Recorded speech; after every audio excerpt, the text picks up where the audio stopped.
Hi guys, today I'm on my second episode of Fearless Portraits Powerful Stories. And today I am with Tobi Chambers. Okay, Tobi, tell us what you do. So I am a 7th grade English teacher. Okay. I've been doing that for 19 years, and I absolutely love those crazy, sassy middle school kids. And yeah, I couldn't imagine doing anything else. So. Okay, so what is your age?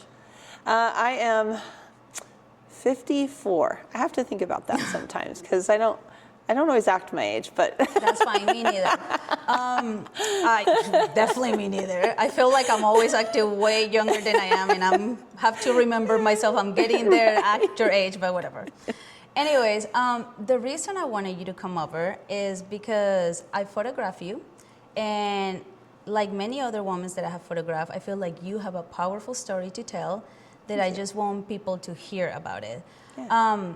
The difference is, I have another lady that came over, Heather Jepson. We did an interview. I wanted to share people what happened after her healing. Mm-hmm.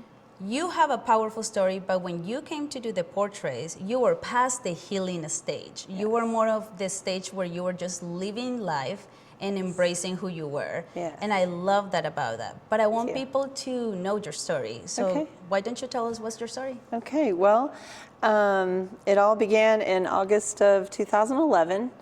I went in for my well woman check, and my doctor found a lump on my left breast. He was not really worried about it, thought just go, let's get it checked out, probably just a cyst. So they scheduled an MRI. I drove myself to the MRI over at Western Missouri Medical Center. And when I went in for my MRI, the tech there that was working the MRI, she did her thing, and then she said, before you get dressed, hold on, I want to ask the doctor something, which I kind of thought was odd.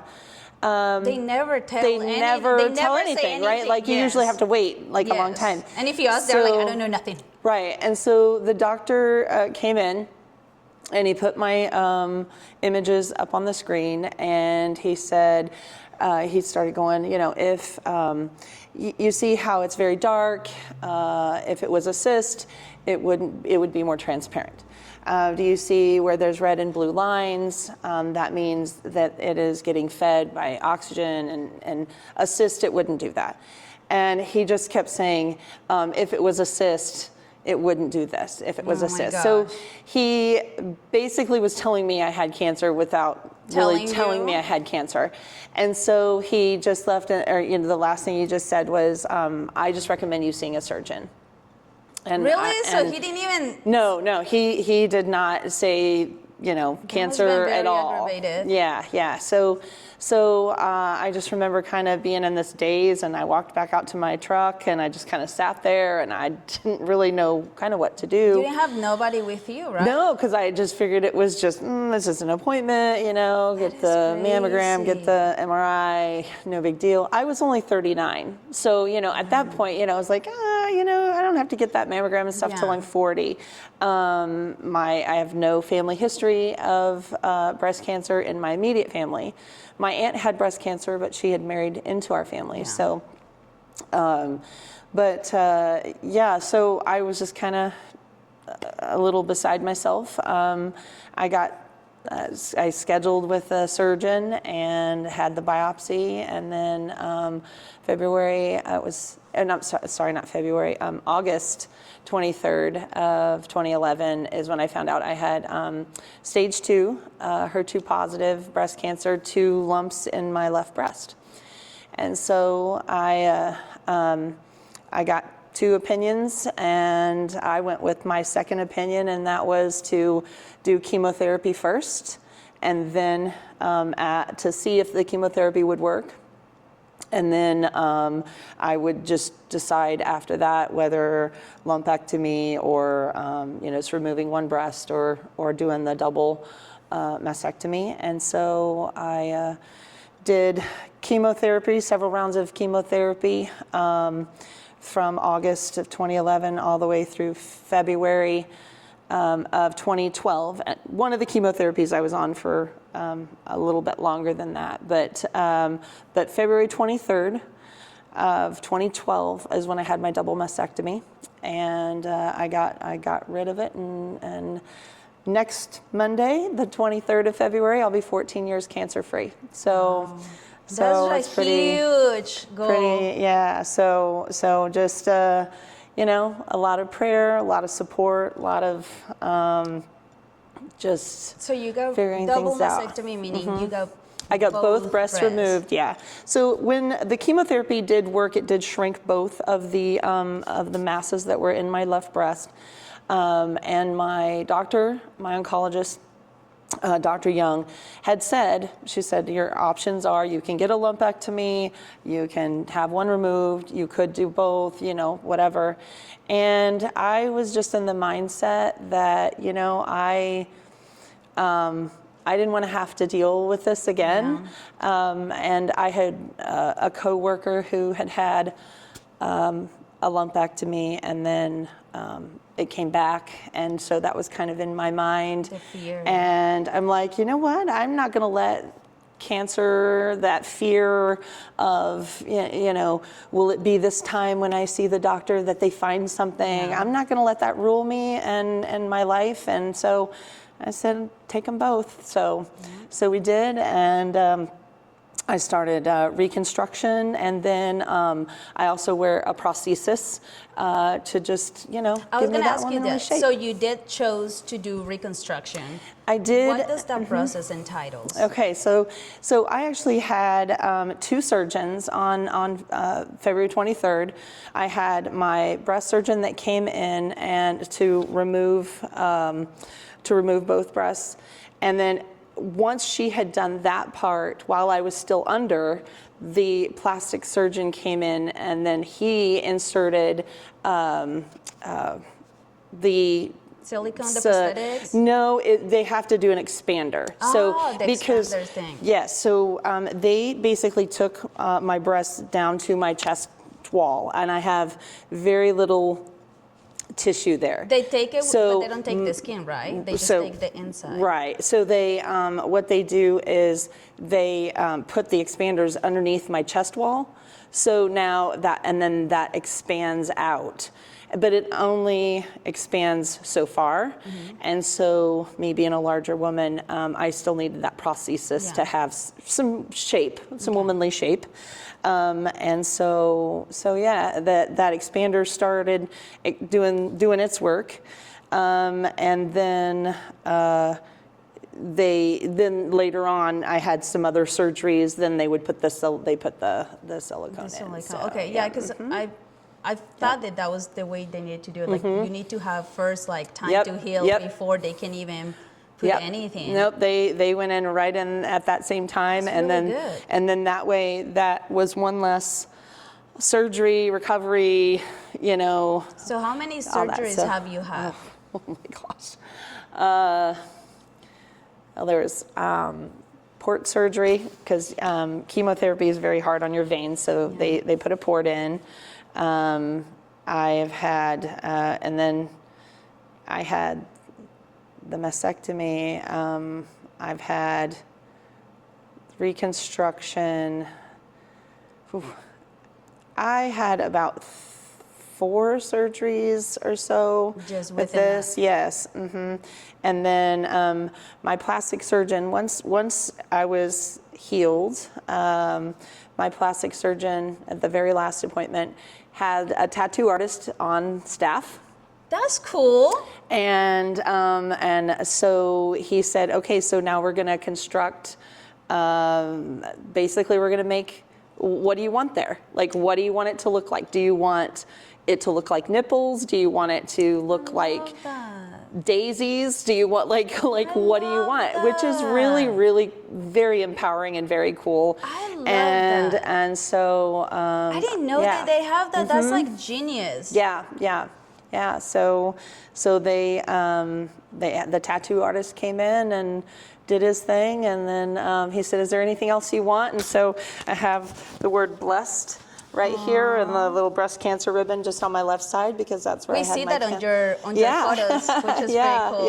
yeah. So yeah, it's just it's I it's feel my like story. So your story, I feel like you tell me 12-year story really fast. So you Yeah. will say after the surgery, when do you start feeling back like normal? Like you got back to the routine, back to your life, back to doing the things you were doing? So when I was going through my chemotherapy and everything, I had chemotherapy on Wednesdays, and then Friday was basically like a bad day. So I still taught school. I had a wonderful long-term sub that came in when I was not there. And, but I would leave, I would go have my chemos on Wednesdays. Thursday was actually a good day. Like the day after chemo was like, It was fine. woo, I'm feeling good. But then it was just, then Friday, it just tanked. So usually so then I took Fridays off, Saturday, Sunday. By Monday, I still felt not so good, but I usually went to school. And then Tuesday, I felt decent. And then Wednesday, it started over again. So you it only was got just to do like 2 days of school usually? Or you Yeah. were doing Wednesdays too? I was not doing Wednesdays. So I would do Monday, Tuesdays, and Thursdays if I could. Oh yeah, because you were feeling great because those I felt days. good on Thursday. And so I did that for pretty much my whole school year. The nurse even put a little bed in my room, so in case I felt bad, or on my plan time if I needed to lay down. I had that available. But I'll tell you what, middle school kids are phenomenal. And I say this because they knitted me hats. They made blankets. They they even had got with one of my friends at work and said, "Can we raise some money for Mrs. Chambers?" They had an activity night and a dance, and they sold T-shirts that said, "We don't wig out over cancer." Aww. And they raised almost $2,000 for me to buy wigs. And that is the sweetest thing I ever heard. They are From a seventh grader, because usually you think that that's when they're starting to get like into the troublemaker, but that's crazy. Yep. They were real good about making sure they either washed their hands or had hand sanitizer before they came in my classroom. I had to wear masks so that they, so germs, so they wouldn't, I couldn't get their germs and stuff. Yeah, I was gonna say that gotta be really hard, because the schools are like everybody's sick, and you have a very low immune system when you're going through chemotherapy. So you actually have none, I think. Yeah, and they're always checking the blood cells and making sure all your, you have enough to get your body back going again. And but yeah, it was amazing. But I tell you, I could not have done it without my husband. Michael was my rock. My children, Savannah and Shane. Savannah was in high school, and my son Shane was in 7th grade, and they just surrounded me with love and. And you had a great community. Oh my gosh, you. I had so many people in the town of Holden where I teach that just rallied around me and prayed for me and lifted me up and took me to chemo treatments and whatever. And but yeah, it was. So now my question is, it's crazy. How is life? How do you start perceiving life after you went through all that and you make it on the top? Yeah, you relish those little moments, and you don't let the little, like for me, it's like I would get so stressed about this or stressed about that or work or blah, blah, blah, and after that, journey through cancer, your just perspective changes, and you're just like, you know what? Guess what? That load of laundry is going to be there next week. I'm going to go outside and play some ball with my son. I'm going to go, take my daughter shopping, or like you didn't sweat the small stuff, or at least I didn't sweat the small stuff, and my husband works a lot and he travels a lot, and he also said,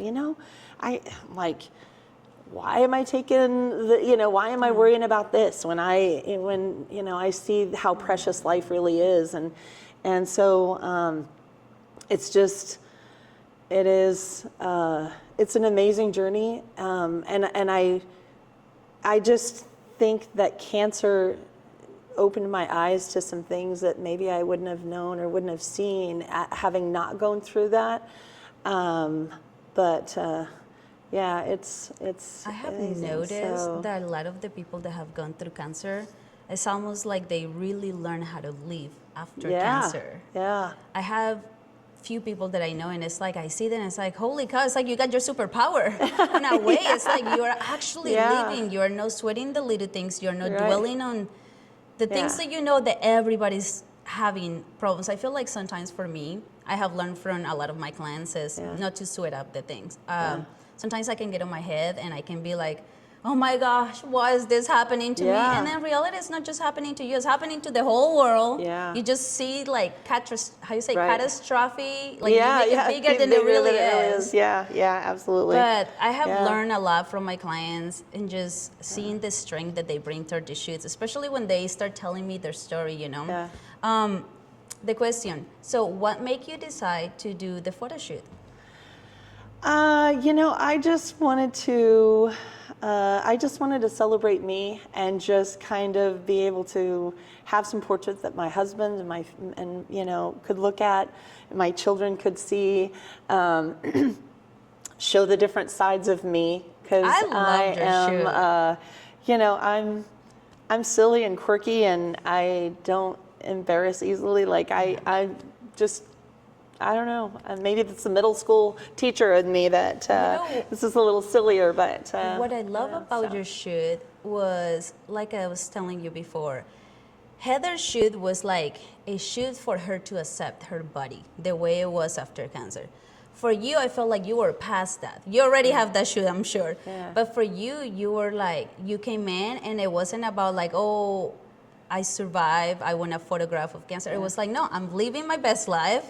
I love this, I love that, and I want to bring this into a portrait. So you told us how you love reading, and you love how they're like badass women, and like, you told me that when you said that, I was like, oh, we are going with some badass photos. So we got like a big old sword on your photo shoot, and it looks so cool. It looks like this goddess warrior. And then we also got the other side, which was your colorful fun with all the books, and I love that, I really enjoyed the session, and I enjoyed like I said, you were on a different stage of your life, and I love meeting people that are not letting life take him down. It's almost like you're like, I'm gonna do me, so be it. And I love that about it. Yeah, well, thank you. And I'll tell you, the journey with cancer, I'm a Christian, and God used me in this journey. When I was early 20s, my aunt, who had breast cancer, passed away in her early 40s. And just seeing her go through what she went through, I started going to church. She was a very godly woman, and I started praying and going to church, and I came to know the Lord through my aunt's experience. And likewise, as I'm going through my journey, my husband also found the Lord through my journey, and I was like, God's using me, and it's pretty amazing. So what is something you could say maybe to somebody that one hasn't get their test done? What would you say would have been something? Because you just said that when you got it done, you're like, I don't even need this. What would you say is either some signs or reason the woman, do you even see any signs coming up before that? I didn't. I was not one that did self-exams. I thought, I'm 30, I'm 39, no big deal. I'll worry about that later. And my biggest advice would be don't worry about it later. Like, start now, do those self-exams. If you find anything that is remotely off or questionable or anything, and I mean all the way even up into your armpit, get it checked out. Get those yearly exams. Get them. They are super important. And as a matter of fact, since I was diagnosed at 39, my oncologist said my daughter needs to start getting mammograms now at 10 years before I was diagnosed. Really? So yeah, so if At it's age in there, 30, she has so to start now doing that. she just started That's getting those, crazy. and so just get those yearly checks is what I can, I can't stress that enough. So Now, what would you say to somebody maybe that is going to this? Maybe somebody that just find out they're going to breast cancer. Yeah. What is something you can tell them to maybe help them realize there'll be a light at the end of the tunnel? It'll be good. Yeah, I would say first off, attitude is everything, because I'm not saying, like, I had those why me days. I had the days where I was in tears and I didn't understand and I didn't, what was, know what was happening. But I would say just being able to rely on your faith and rely on those around you. Don't be afraid to ask for help, because you have a community of people out there that support you and love you, and they will do, they will be there for you. Let them. Yeah. Because I had friends that come over and like, oh, I'll clean your house. I'm like, no. I'll feel better on Sunday, or I'll feel better on Thursday, and I'll do that, But my husband put it in perspective. He said, but when you're wasting all your energy on doing dishes or whatever, or laundry, you're not focusing on you, and you're not focusing on, because you need to rest and heal. And so I would just say attitude, relying on your faith, laugh as much as you can. I remember I was diagnosed in August. By October, I had no hair. I had lost all my hair. When I first started losing my hair, I asked my husband to just take the razors, because I wanted to be in control of that. Yes. And I didn't want cancer to be in control of that. So I let him shave my head. And so for Halloween, I went as Mr. Clean. And I had a giant hoop earring. No, you did not. I did. I have pictures. I do. You're gonna have to send me that photo. Yeah, I do. So I'd say, laugh when you can. There's going to be days there's going to be plenty of days where you're dealing with bone scans and blood work and more blood work and all of that stuff. That was really powerful what you just say. You wanted to be in control of it, not cancer. Yeah. Because that's very, very powerful. Yeah. And that's a winner's mindset right there. Because otherwise, how do you make it, right? Right. Absolutely. Because that cancer is going to try to take everything from you. It's going to try to, it'll take your hair, it'll take your eyelashes, it'll take everything. And it took, both of my breasts, but it doesn't stop me. But it took you. It didn't stop me, so it didn't take me. So. And 14 years free, you say Monday. Yeah, on Monday, the 23rd. Yeah, every February 23rd I celebrate. So what are you going to celebrate? How are you going to celebrate this year? Well, I actually I'm making cookies, and I'm bringing them into my I love that. my friends and stuff at work. So. Well, I love that for you. Congratulations on 14 years of free cancer. Thank you. And I'm so happy that you were able to come over today and just help me share this story with everybody. Well, I appreciate it. Thank you. For me, it's like I've been meeting amazing people, and I'm just like, people need to know these stories. People need to be able to relate to them, because you might be helping somebody that might be going through this, or you might be helping right now somebody that might be on the fence of, I don't need this test. Right. So you guys, you heard her. Yes. Please make sure you're getting your test done. That you're not even that, the self-exam yourself. Yes. And that's it. Do you have anything else that you would like to tell people? The only other thing I want to say is that breast cancer is not a female cancer. Men get diagnosed with breast cancer as well. Are you serious? Yeah. I didn't even know this. Anyone that has breast tissue, and men have breast tissue as well, women just have more of it. But yeah, they absolutely can get breast cancer I didn't as well. even So know that. You just now unlock another men, fear. you can also, if you feel anything that is unusual, get that checked out. So absolutely. So. You just unlock a fear. Yeah. Now I'm gonna go and be like to my husband and my son, like, you guys need to be checking. Yeah, That's scary, but yeah. So. Well, thank you for telling me that, because I didn't know welcome. that, and thank you again for coming over and being here. Thank you. Thank you for allowing me to, shine in your studio and through your pictures. You're amazing, and you. it's I definitely love that you were my so. client and that we got such a cool, powerful photos from you, because I love them. You're welcome.